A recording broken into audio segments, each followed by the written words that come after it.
Hey everybody, today we're going to be talking about one thing that I think the developers should do significantly better as we start going forwards into Season 3, which is fleshing out archetypes to be their own actual thing on an expansion to expansion basis and actually add and flesh out new archetypes within an expansion so that it can continue to exist in the game beyond the ones that are already in the game.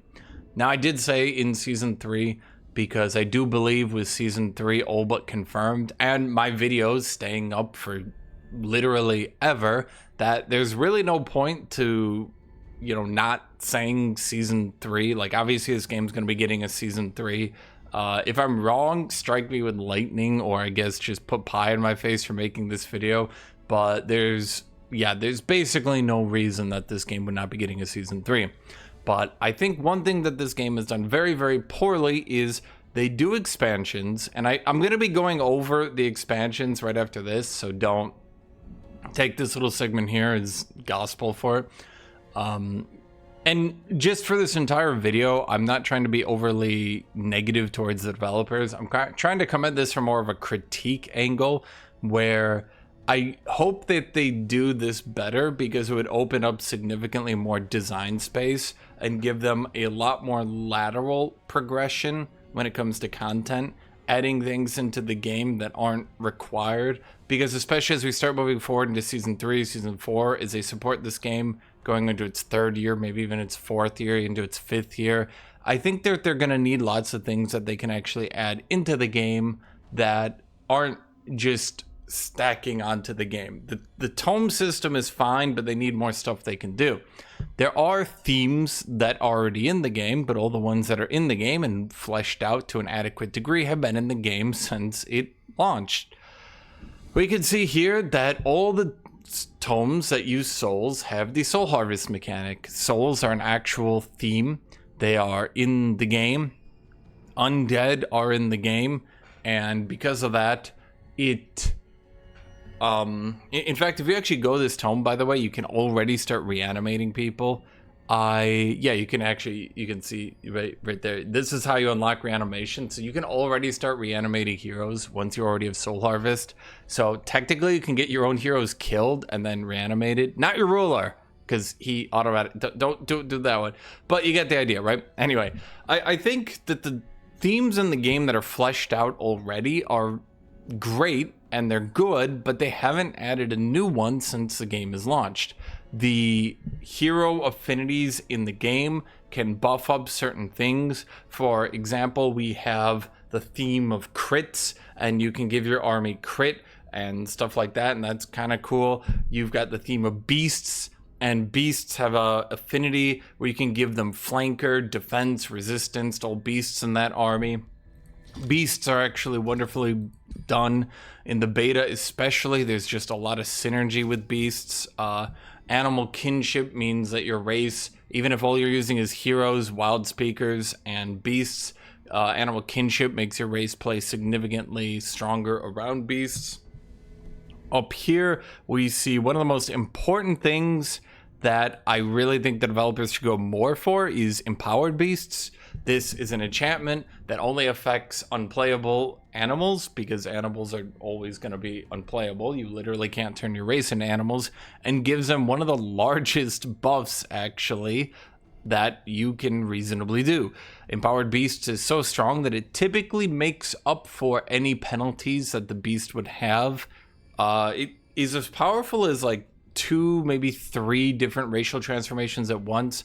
There are some that can keep pace with it, like the Tome of Pandemonium, but that comes from a tome in a really, really bad affinity that, Tome of Pandemonium, if Chaos ever becomes good, that'll become its own thing, but it kind of stands out as an outrageously powerful race transformation in a tome that otherwise sucks. So this is kind of like a major race transformation, but only for animals. And I definitely think there needs to be some way to transform, at least use minor transformations onto certain things within your empire, but you get the idea, right? There's definitely themes and there's definitely stuff like that for the theme of magical units. We've got Astral with its tier 5 tome. We've got Cosmic Overdrive.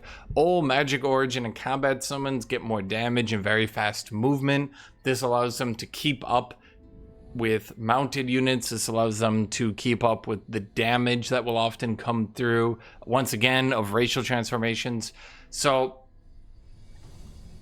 I definitely think that all the themes that are properly fleshed out in the game, though, have never been added. They've never added a new one.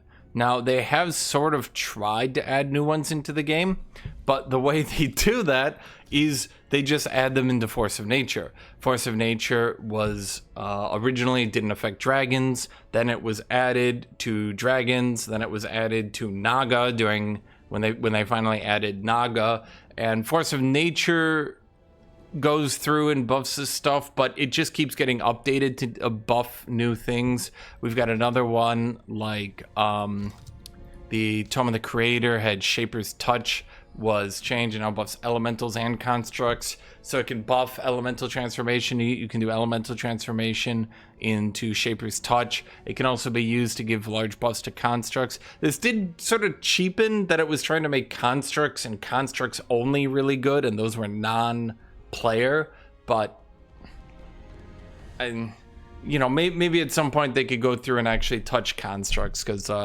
we definitely are going to go over that. So there are themes in the game, they just have never been added into the game. All the ones in the game, they've been there since the very start.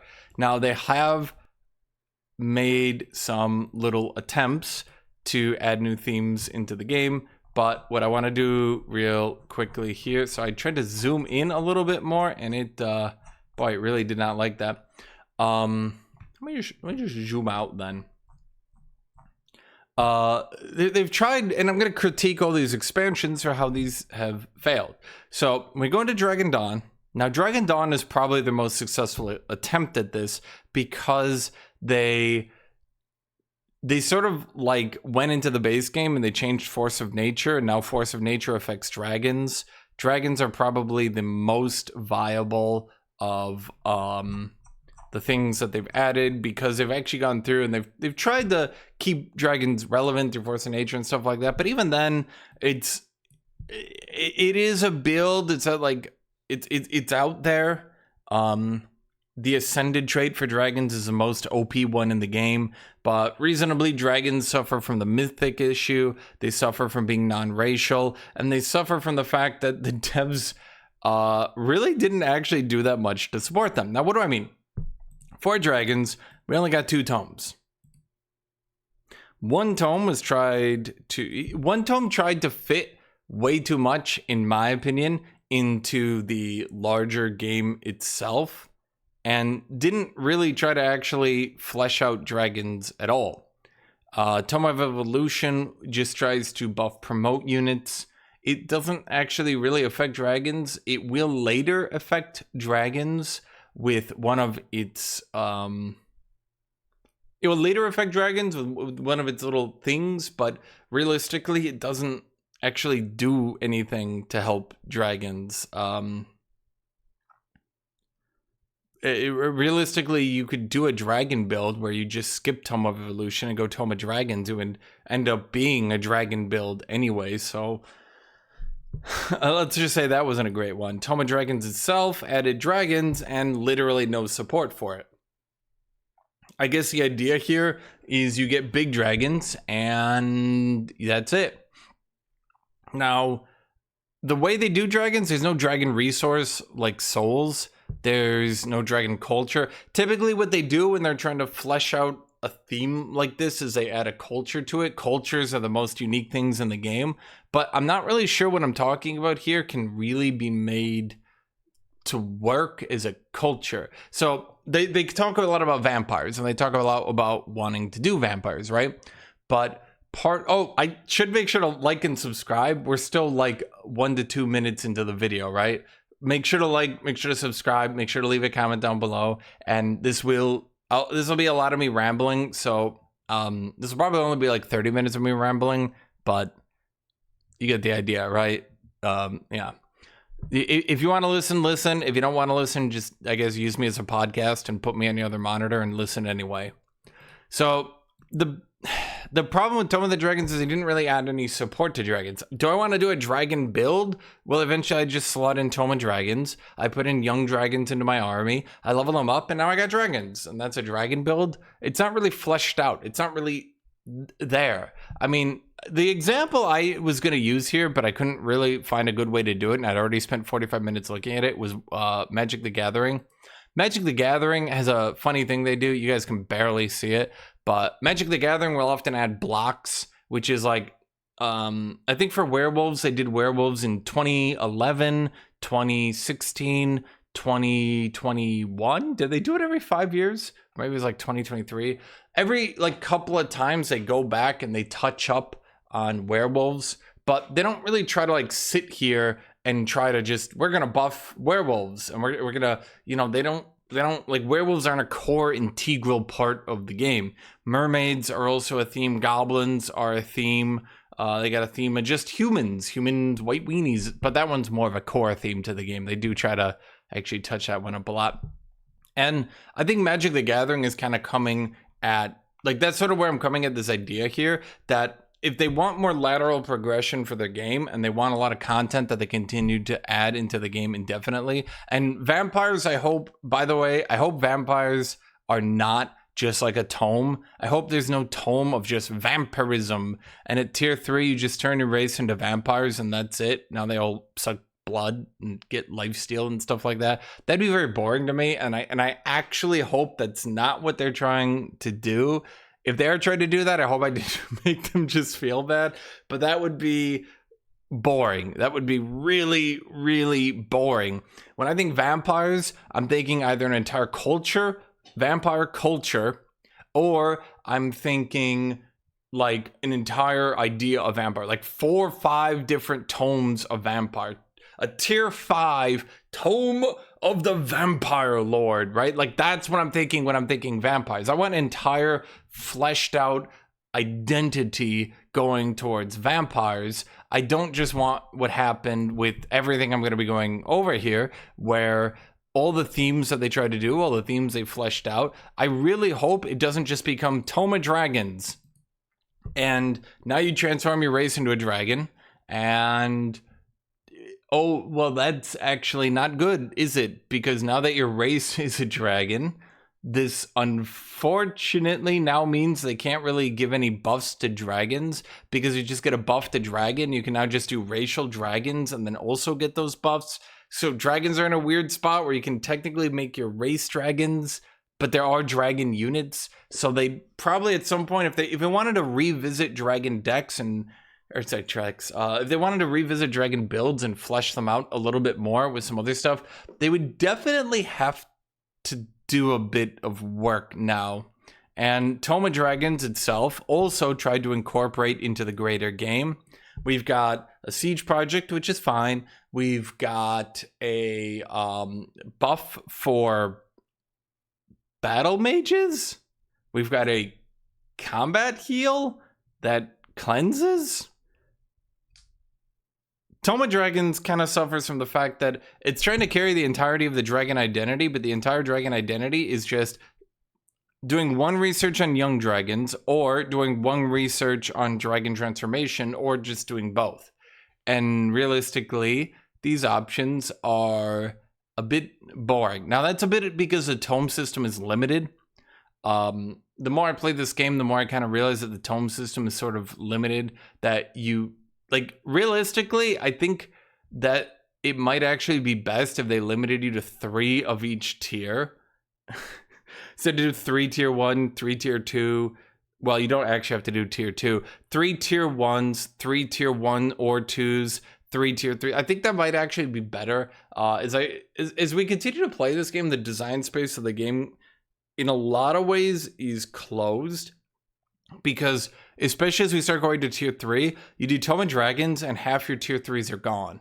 And then you do one more and then you're on to tier 4s. And then you do 2 tier 4s real quick and then you're on to tier 5. And especially with the knowledge meta, it can become very quick that you've shot all the way up the tech tree. the tier 5 spells are, and that's a different complaint, but the idea here is that this one just didn't do it. You can do Lizard Folk, which is decent. You can do a Dragon Ruler. Now the Dragon Ruler, at the very least, they give you a ruler type of a dragon, so you know that's cool. But the whole dragon identity here wasn't quite it, and this is the one that hit it the best. So as we go forward here and we look at their other ones, and I look at my other critiques here, that's the one that did it the least.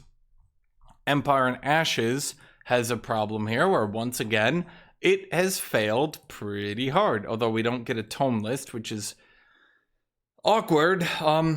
If anyone at the company actually looks at this, you could probably update this page to list each tome individually. I'm not sure why it says 4 new tomes, like every other one. Yeah, but anyway.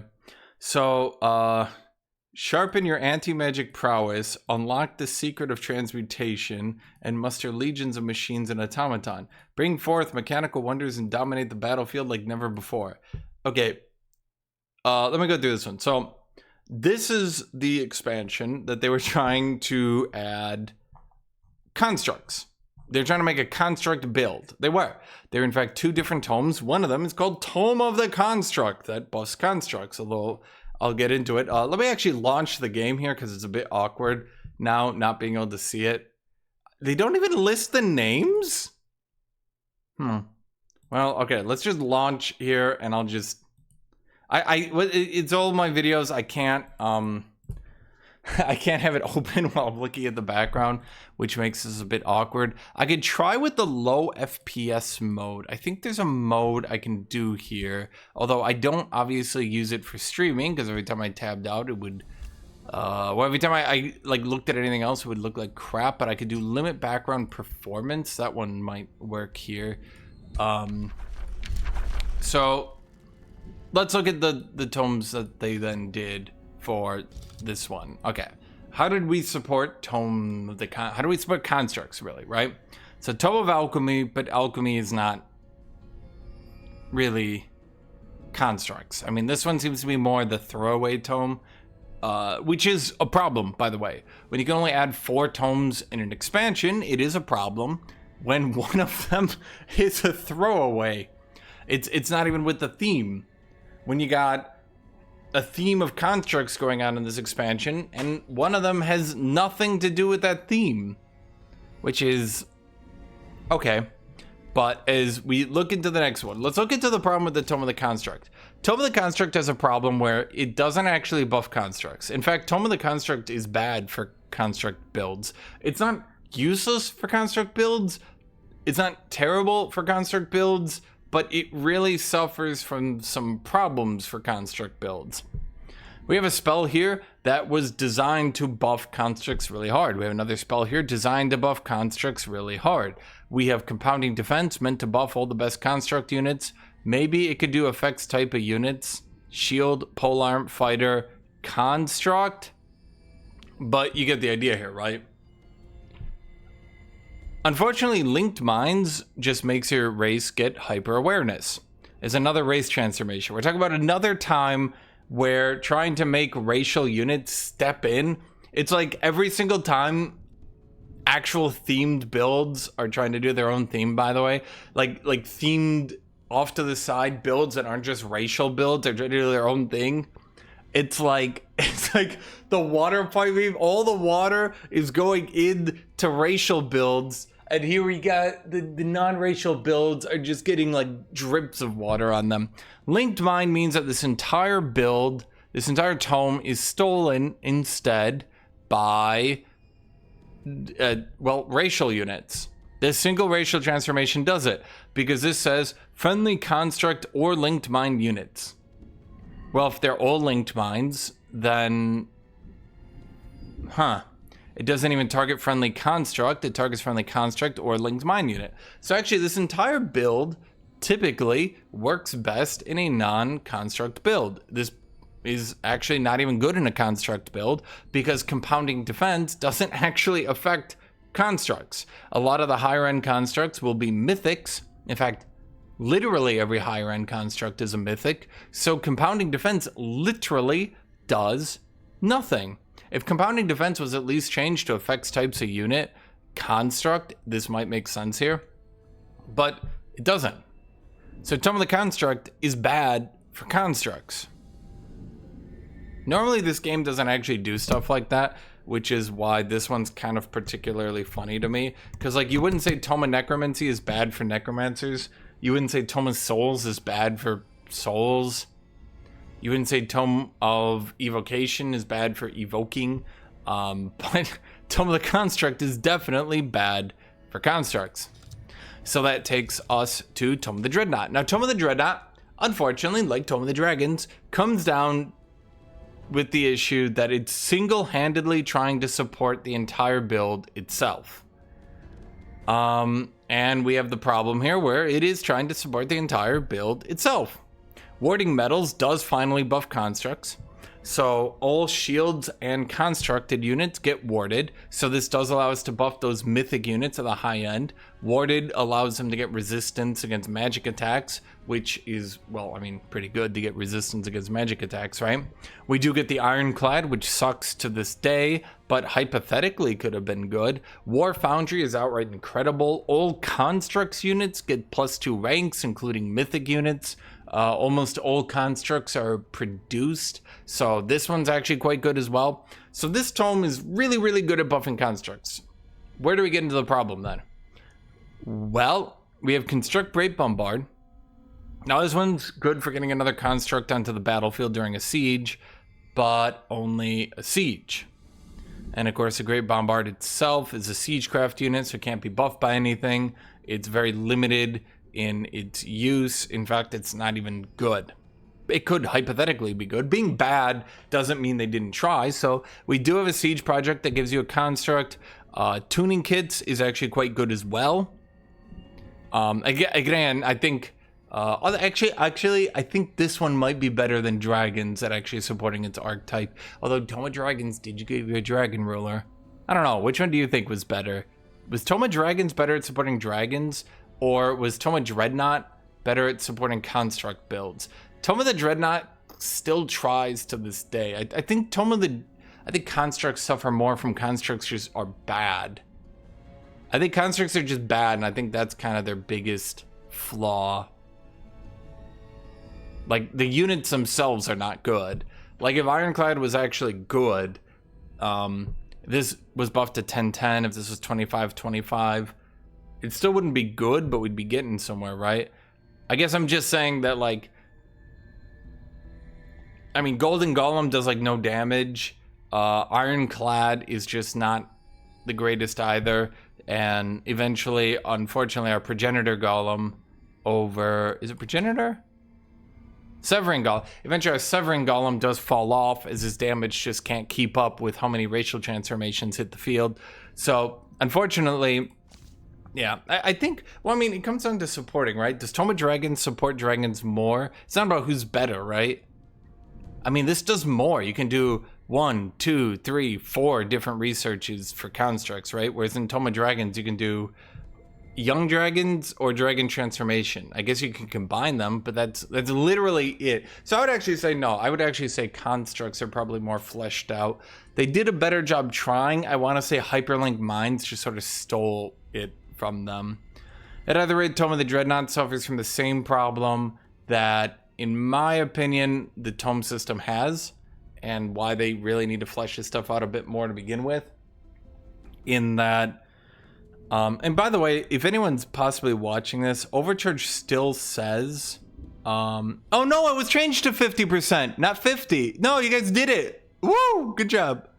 Yeah, at any rate, so, yeah, Tome of the Dreadnought, this one's like your ideal tome. Honest to God, this one might actually have made constructs good if there was just more way to buff mythic units, which, again, they could have added if they added more buffs to constructs.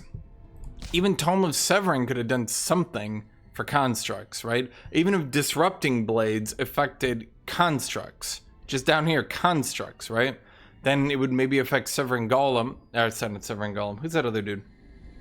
Golden Golem. It would affect Ironclad. Just make it base attacks of the affected unit. Although then it would allow skirmishers to hit at range. Well, you get the idea, right? Man, Tome of the Dreadnought is like Atlas here trying to carry up the entire build on its shoulders. It's like, getting slowly crushed by power creep. But, you know, power creep will inevitably happen, which is why there's supposed to be buffs and tune-ups to stuff like that, right? It's just mythic units have been a problem. But you get the idea. And you do actually get the problem with what I was saying here, right? So Tome of Alchemy did nothing. Tome of the Construct actually didn't buff constructs, which led Tome of the Dreadnought to carry all the weight. Oh boy, does it try. It's like, oh boy, does it try. And then that brings in Tome of Severing, which was once again made into a tome which is not particularly good in, well, I mean, it is actually good in construct builds. Severing Golem, no, Severing Golem is built, my bad. Severing Golem is built, it can get to a high rank, it can do good damage. It's a mythic unit, and unfortunately that means it doesn't scale, which leads it to run into problems. But you get the idea here. We get a tier 5 ranged construct unit, and that doesn't affect constructs. That doesn't affect constructs. Oh. Well. So, okay. You get the problem going in forward with constructs, right? And constructs are an archetype that was supposed to be more supported, unfortunately, by the developers. And, like, from the game start, there were some buffs for constructs, definitely in the tier 5 tome. And they just never really got there. They just lacked damage. I think the closest they got was the Tome of the Crucible, when it gave damage to units built out of the city, but then that was just being doubled down with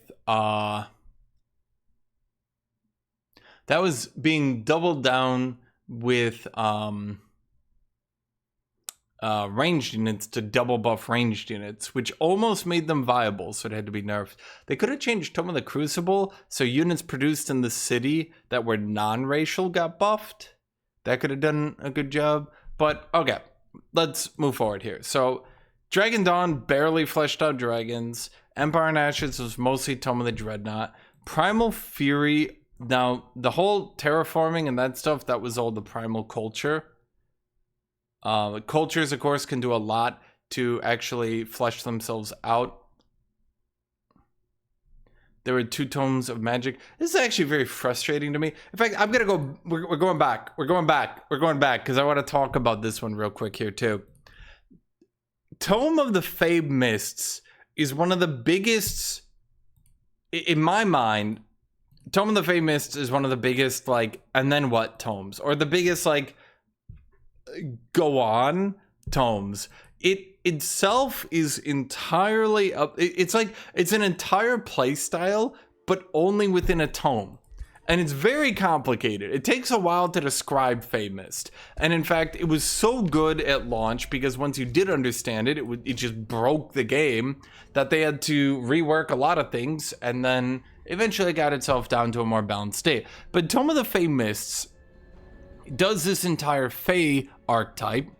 Now, they don't transform your race. They give you Fey Touched, which gives you Fey Guile, but you don't actually become a Fey, which is a step forward to actually kind of, you know, maybe they actually should have made you able to be a Fey and then added like a tier 3 and a tier 4 Fey tome, but okay. Tome of the Fey Mist is frustrating to me because it's got good spells.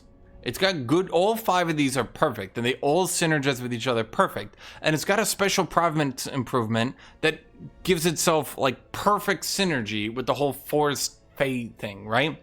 This is a tome that, in my opinion, I think, like, Tome of the Fey Mist is like a 10 out of 10 tome. This is like an absolutely perfect tome. The problem, and the reason it never gets picked is, and then what? And then where does it go? And it doesn't actually go anywhere. So you can do Fey Touched, and you can give yourself Fey Guile. You can ignore the vision penalties from Misty, so now you can freely use Clinging Mist on enemies. You can give enemies Clinging Mist, and it doesn't debuff you, and you can give yourself Clinging Mist, and the Fey Guile itself gives you the random positive status effect if you're in obscured or mist clouds. It's got the lingering mists, which allows you to turn a province into misty. It's got the whole mist, everything is cool. When you turn a province into misty, all units in the province have significantly reduced vision range. It makes mist clouds appear in combat. Everyone within it has universal camouflage, so it's easy to be stealthy, although it's also very, very outrageously easy to just get a true sight ring and completely counter it, so it's not really a viable strategy. But you get the idea, right? Stabs of Mist allows you to apply clinging mist to allies. Fey Embraced allows you to put down Misty Cloud. This one's not great, but it does fit with the theme, right? Summon Mistling is a very powerful skirmisher that summons mist clouds at the end of its turn on top of itself, so it can very easily spread mist. And then what? Like, it's everything I'm saying sounds really cool, right? You're probably thinking to yourself like, oh shoot, I didn't know it did all that. And then what? And then where does it go? Well, it never gets touched on again. It never gets used again. And that's kind of the problem with the expansion system, and that's exactly the problem that I'm talking about. The devs need to make sure that these systems are properly implemented and they're properly actually work, because unfortunately, this has the side effect that then they will never get touched again. There will never be another tome of Fae. It will never be added into the game.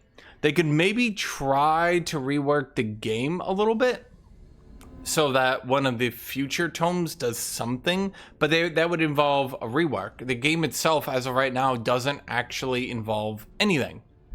Now, in my ideal world, I think I would have fleshed out this expansion. I mean, obviously everyone would I would add more content like anyone did, right? But we're talking hypothetically here. Hypothetically, in a perfect world, I would have fleshed out this expansion. I would have added a tier 3 tome. I would have added a tier 4 tome, or alternatively, I think I would have added Tome of Fae Mists already supports a good build here. I would go down here, add another tome. This is Stormborn, which has nothing to do with it. Stormborn is a fine tome. It supports lightning playstyles. Supported them too much, in fact, that they had to get nerfed, but Tome of the Stoneborn, in my opinion, had no problem. It was doing exactly what it wanted to do. It was a good generic addition into the game, and it was a great tome, right? In all honesty, Tome of the Stoneborn is great, but it doesn't add the Fae build. I would have added a tier 4 Fae, imagine Fae right here, and maybe add things like starting to add global effects, kind of like how there's forest awareness. This is a global spell that affects the entire campaign from here on out, the entire map from here on out. I would start adding some global effects, right? Maybe every single turn that you end your turn in a Fae area, you get a random debuff. Either maybe every turn anyone ends their turn in a Fae Cloud, other than actual Fae units or units with Fae Guile, they get a negative status, resistance, defense, or resistance. So that the entire idea is Fae units are just really annoying and want to drag out the battle and skirmish you to death indefinitely. It'd be really annoying, but you get the idea, right? Maybe add some other ones. Maybe add army spells that you can cast onto enemy armies that then they move slower through mist. So maybe you can literally just make it tedious to walk through your domain because people can't even walk through it, so that it can just become really, really frustrating to get into your domain. Maybe add another world spell, maybe not a world spell, like a spell you can cast on enemy armies that makes them take damage each turn that they spend in mist. Maybe each turn they just lose 5 HP and can't recover HP each turn they're in a mist province, right? You get the idea here, right? Maybe make cities get buffs where every misty province within your city, so I mean per population, you get a buff on that city. Maybe like food, gold, I don't know, something, right? Knowledge, because I mean it is part astral, so technically it would have to be knowledge for some reason or another. But you get the idea, right? Like it would flesh this out and it would have synergy with the Tome of the Fae Mists. You could say we'd have to go Tome of the Fae Mists to make it good. Well, you wouldn't pick it unless you're going Tome of the Fae Mists. And here's Tome of the Stormborn anyway, which is good for anyone. And maybe instead of Tome of the Goddess of Nature, let's add another tier 5 tome, which I don't think the devs want to do, but once again, we're talking hypothetically. Tome of the Goddess of Fae, and we add 4 new Fae spells, and these are just some catastrophic Fae things, right? Just outrageous buffs for Fae. And I mean, we'd have to go into the affinity. We definitely have to do that. So right now there is a problem with the current hero affinity system where, let's say, for example, if I wanted to change it to where you could pick on the nature affinity on your hero if they buff beasts, but maybe it should be able to buff beasts or buff Fae, and maybe you should be able to buff Fae on that one. So at all these, well, I should say all these, there actually are more Fae than you'd think. Can I actually sort by Fae? Yeah, okay, we can. There's a little bit more Fae than you want, right? But you can see here we had all these fairies. Nymphs are really good. Mistlings are good. All this stuff, right? Maybe Scourge of Winters. Maybe you should be able to get the ability to actually get one of these through normal gameplay, not just like the 0.1% it actually spawns. And I think, like, and you know exactly what I'm talking about is what I think would be cool. And if they fleshed it out enough, and if they did enough, then they wouldn't have to go back in another expansion and add more content to it, and it would just be there, and it would be added, and it would be a build you could do. It wouldn't exactly be a build that would be a culture, but it would be kind of like a demon build. Or, well, it wouldn't be like a demon build, it'd be like a plant build, where you racial transform into plants, and then you get plant stuff, and there's actually a weirdly high amount of buffs for plants because of all the different plant stuff. You can turn things into trees, you can give yourself forest walk through the plant racial transformation, you can transform your entire domain into woods throughout the whole thing. You've got Force of Nature enchantment, which is really, really good. You've got the tier 5 nature spell, and that's, by the way, that's why the idea to not add more tier 5 tomes is very limiting. Because Tome of the Goddess of Nature is absolutely, in my opinion, that's like the idea for how to cap off some of these builds. So it doesn't really make sense to never add tier 5 tomes when Tome of the Goddess of Nature is an exact showing on this is how you cap off a tree build. This is how you cap off a nature build. It's extraordinarily powerful for it, right? But there's nothing like that for Fae. There's nothing like that even for any of them. Well, the only ones that will ever be in the game, apparently, are the ones that are already in the game. So we've got the extraordinarily limited Tome of the Eternal Lord that gigabuffs Undead. And Undead are getting more support in the recent, upcoming expansion of a few weeks. So they are being supported a bit more. We've got a little bit of support in Order with the God Emperor, which at the very least does the mass revive for Faithful or Zeal units, even though that's quite easy to slap down onto everybody. And this gives Condemn onto enemy armies. But you get the idea here, right? If none of these ever get added, then you can never add any of these endgame themes anymore. Not really. In fact, not really. Not at all. But, okay. Let's move on here for a second. So, this one just... God, this one is like such an... And then what, tome? This one's like... I really think they need to revisit Tome of the Fey Mists. Not like literally Fey Mists itself, but everything after that one. So that brings us to the Eldritch Realms, which is one of my biggest frustrations. Tome of the Eldritch Realms. What did we do with this one? We got the Eldritch Sovereign. And that was it. This is the end of the Eldritch support in the game.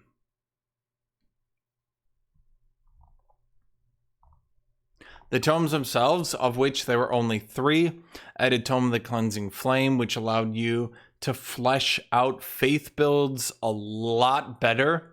So I think Tome of the Cleansing Flame was definitely good for just a... Like, it's called the Eldritch Realms, but it was a good way for the devs to kind of add an anti-tome that players could use in other builds. So you wouldn't only buy this expansion if you wanted that idea. You could also buy into another reason. But I mean, to be clear, I think there is very good. At the very least, I've seen from Total Warhammer 2 that their DLC does tend to work pretty well, even for racial packs. We've got Norska, Chaos Warriors, Ogre Kingdoms. Are all of them listed here? Call of the Beastmen, Realm of the Wood Elves, Rise of the Tomb Kings, Curse of the Vampire Coast. There are expansions that can be done for single factions, definitely, and I think that those can still be financially relevant. But I do think you also kind of need to make it so an expansion isn't only the one thing.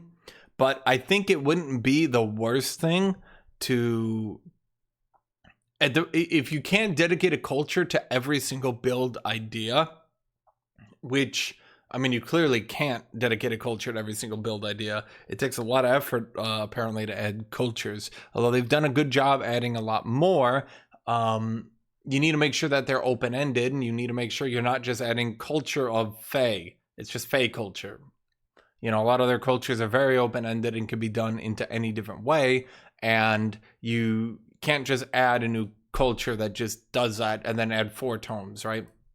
So I definitely think you need to add at least 3 tomes to really flesh out an archetype. But at any rate, Tome of Corruption wasn't it. Once again, I need to go back into here and I need to talk about my biggest frustrations with the Eldritch. Now, I understand from a developer perspective, the Eldritch were definitely designed with the idea that they would be played by the AI. They were definitely designed as an opponent. But for me, the player, when I saw Eldritch Realms, I particularly had been playing, I kind of dropped out of season 1 because, I mean, to be frank, a lot of their expansions were boring and the base game just wasn't really well fleshed out. I would say Giants King is really when the game hit its peak. That big Giants King patch is definitely when they really fleshed stuff out. The patch coming out right now is good, but the Giants King patch was like great. That was like the killer patch, and that was the one that really fleshed out a lot and brought things in. If they could, I mean, I don't think every patch can be of that quality. The current patch is fine. It's not bad. If every patch is at least on this quality, then they're definitely doing a good job, right? But the problem I have here with the Eldritch Realms is if you're not playing with the Eldritch Realms enabled, which you don't always want to because it can be quite frustrating and kind of take over the game and make it about themselves for obvious reasons. I mean, they're kind of meant to. They're meant to be a bit intrusive, right? They're the Eldritch invasion. But if you're not playing with them enabled, then the most you can interact with the Eldritch, I mean, we can talk about Tome of the Tentacle, but you summon a tentacle. That's it.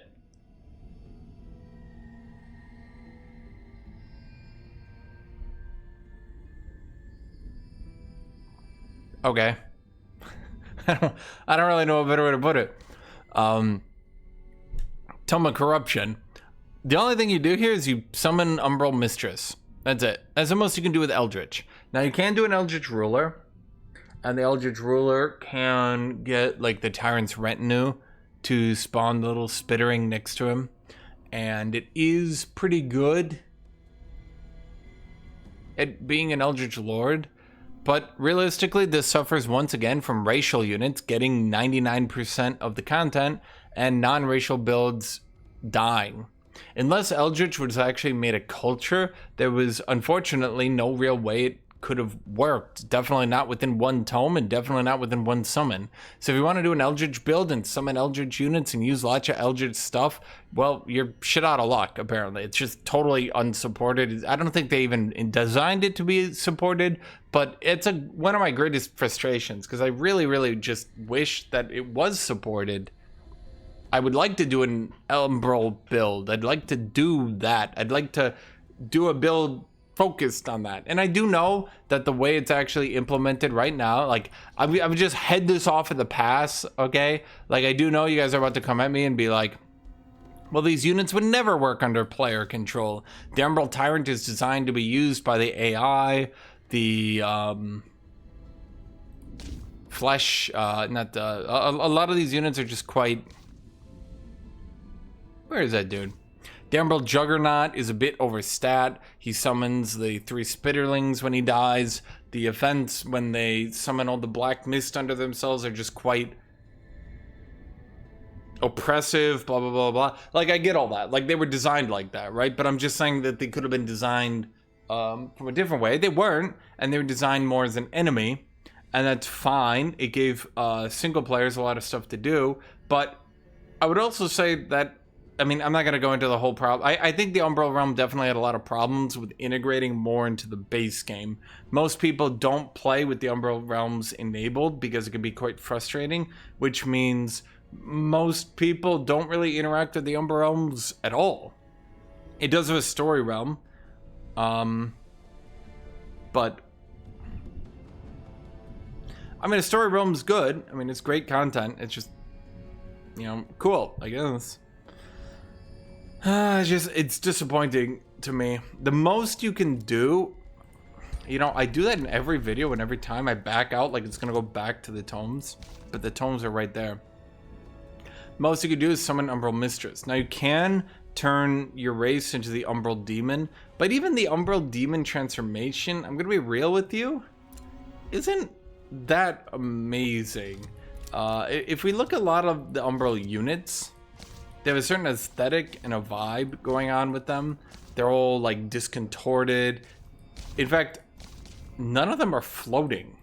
I think how many are actually floating? This guy's floating. None of them are floating. But then when you do an Umbral transformation, it suddenly... What do we got here? Form. Major? There we go. When we do the Gloomstrider Major Race transformation, it's not quite what I wanted out of an Umbral transformation either. So doing a race of like accursed Umbral beasts didn't quite work. I think had they not gone with the whole tentacle stuff, I think if they had gone more like tentacles coming out of their back or something, and that sort of thing, that could have worked. I mean, I would have at least tried to play around that, but this was aesthetically not even that cool. So aesthetically it's not that cool. It just weren't that cool. Okay, ain't for me. And so once again we had another thing. I mean, again, this wasn't even meant to be played by the single player. The Umbral was primarily designed to be a nemesis, but you can do Umbral builds. And Umbral aren't going to be revisited because we're probably not going to see Eldritch Realms 2, Electric Boogaloo. The devs probably have a lot of ideas, and with only up to 4 potential expansions they can do a year, unless they really start kickstarting production, which, I mean, honestly, I hope they do. I hope they hire like 1 or 2 new devs and they can maybe pump out 5 expansions a year. But let's say they can't do that, then what they got right now is what they got, and that weren't doing it for me. So it goes to Way of War. And now Way of War did do its job for itself pretty well, but it did it once again with a culture. So we're not going to talk about these tomes or anything like that. Ways of War was a pretty good expansion overall, and it did add a culture sorry, that integrated pretty well with their like whole system. They gave it a way to play. They gave them a unique everything that they should be doing based around their whole whatever they consider honorable. Do they consider it more honorable for war or peace or justice, right? I mean, and that's a good system. I like that. It worked out pretty well for them. I honestly don't really have any complaints on this one. Overall, a pretty good expansion, and that leaves us to Giant Kings, who unfortunately completely and miserably failed to make Giants an actual build. Giants are not a build. Giants will never be a build. Giants will never see being a build see the light of day. And I mean, with the Giant Kings expansion coming out, they could definitely go back and retune this a little bit. And I don't need to go in game and actually show you guys this one. The expansion was very giant focused, and it definitely added a lot of giant content and giant stuff, and it did giant stuff, and that was pretty cool. I did like how they threw me a bone this time with the Lethrine units. If you play with the Crystal Dwelling, that you can actually get the Lethrine units and use them in your army and actually do that. I don't think it's that great because constructs right now are just not that great, which means, unfortunately, elementals are not that great either, but they're at least tolerable because most of them have classes. I think there's a tier 4 battlecaster as well. So definitely, I think I prefer that. Like, I think I think that was a really good change. If they would definitely allow you to actually use a lot of these units yourself. A lot of the primordial units were also, I mean, this is why I think this is like the premier expansion. Primordial units were also really cool and integrated into the base game phenomenally. Every map having a underground. And the thing is, not every player will always be looking for the underground. Not every player will always be looking to find it. And so because of that, the primordial units are actually quite good at being like an additional gameplay element onto the game, especially if you have because you already have the landmark regions in the game. You can play with Legends of Merida. That one's also pretty good. Even with Legends of Merida, though, giants aren't good. I'll get into giants in a second, but I think the primordial units were really good. It gives you a tier 5 beast that does like buff on it. This isn't like a thematic thing. I think it's just like really well integrated into the base game. Really cool stuff here. We have a little bit more push for constructs with the Tome of the Dungeon Depths. We had a huge rework for the underground as well. I just think the underground is not really viable right now. My opinion is I think the underground passages need to have like literally half movement cost or some crap like that. Like even if you have roads, I think if you have a road, they should have they should literally push you down to a minimum of 1 movement cap. Like literally it costs you 1 to move each way because the underground is just way too big. The cities are way too far apart from each other, and it is just way, unfortunately, too difficult. It takes you too much time to move through cities. If you actually compare yourself to overground, like the underground is so spread out that even having 3 different cities can take you to like turn 30, 40. Whereas like being overground, you can comfortably get 3 cities on turn 20 without even breaking a sweat. And it just kind of makes the underground really slow and really painful. They pushed it a lot. So they pushed it from like, this is literally troll tier garbage shit to this is like below mid tier. So they got it up there. It just eventually, like once everyone kind of lost the luster, Subterranean Society looked so good at first, and a lot of people were like, oh my god, double tiles, being able to get all these crystals, like this is gonna be really good. Once everybody got over the reality of that, it kind of became obvious that unfortunately that it really sucks because you just take way too much time. So we had a little bit of push for constructs here. We had some push. Maybe this again a expansion that could have dealt with 4 tomes to flush things out. But we have no more buffs for elementals, which are definitely struggling. The only buffs for elementals we have is now you can transform your race into an elemental, which has the unfortunate downside that now they can't make any enchantment just blanketly affect elementals. In my opinion, I think they should make some enchantments affect some races blankly, but it should be like elementals and then in parentheses non-racial.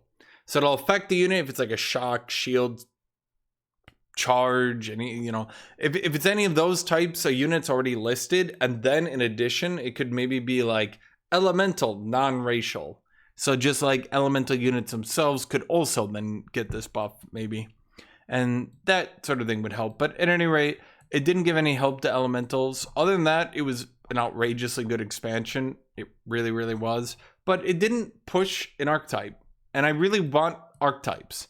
And you can see here then that throughout everything I've just mentioned, the only archetype that really ever got fleshed out was constructs, which is like almost viable.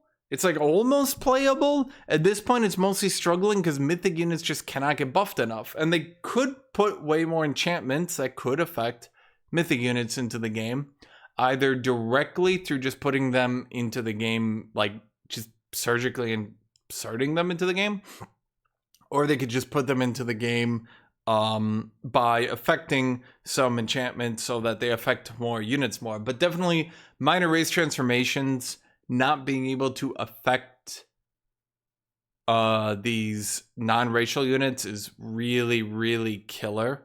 And when you combo that with mythic units not being able to get enchantments at all, well, I shouldn't say at all, with them not being able to get 90% of enchantments, it really means that like it's kind of on the devs to make sure that these themes work here, because the only real theme that I would say is competitive right now is beasts for like non-racial. Now there are lots of themes out there that are good, but none of them came unfortunately from tomes that weren't cultures. Cultures did work because they're cultures.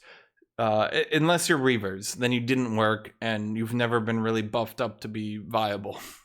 Unfortunately, Reavers definitely also had a large push for being constructs because they can summon a tier 3 construct culturally, which is like a really big deal. Maybe it could be made into a tier 4 and buffed up, and maybe Reavers themselves could be buffed up considerably so they could be a way more viable. But you get the idea, right?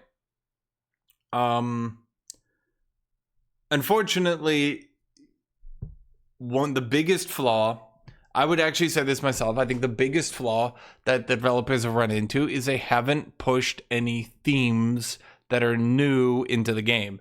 They've fleshed out old themes, but they haven't pushed any new build archetypes into the game. So that's all I have to say. Thank you all for watching. Thank you all for being here. This is a pretty short video, so I hope you guys can forgive me for that one. But thank you all for watching. Thank you all for being here, everybody. As always, have a great rest of your day.